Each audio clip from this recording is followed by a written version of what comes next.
that decision that they were legal, and now it appears that the Supreme Court has agreed with that judgment as well.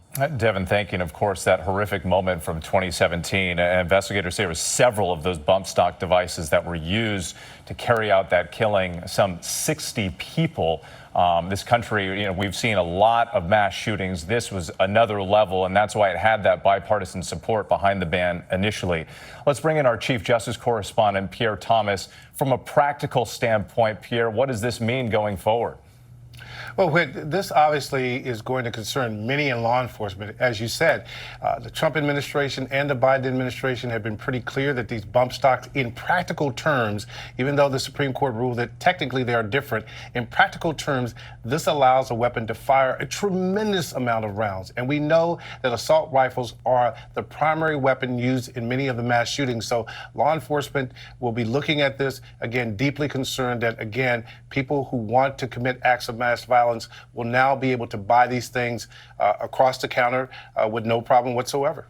Pierre Thomas, thank you. ABC News Supreme Court contributor Kate Shaw is joining us as well. And Kate, could this be open to challenges going forward? What's the future here?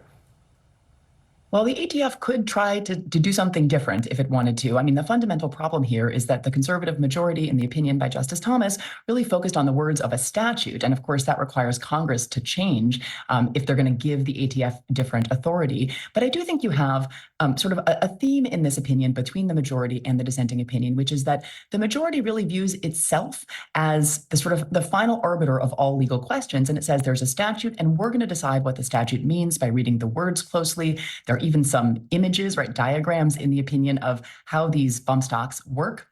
The dissent says, well, really the expert agency, the ATF, is the body that we should trust to decide what kind of firearm policy is required, consistent with the broad statutes passed by Congress.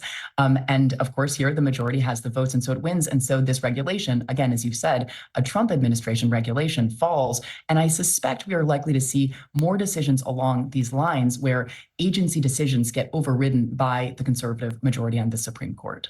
All right, we will see how this plays out. Kate Shaw, thank you. And to our entire team, again, the breaking news just moments ago, the Supreme Court ruling the ban on bump stocks is unlawful.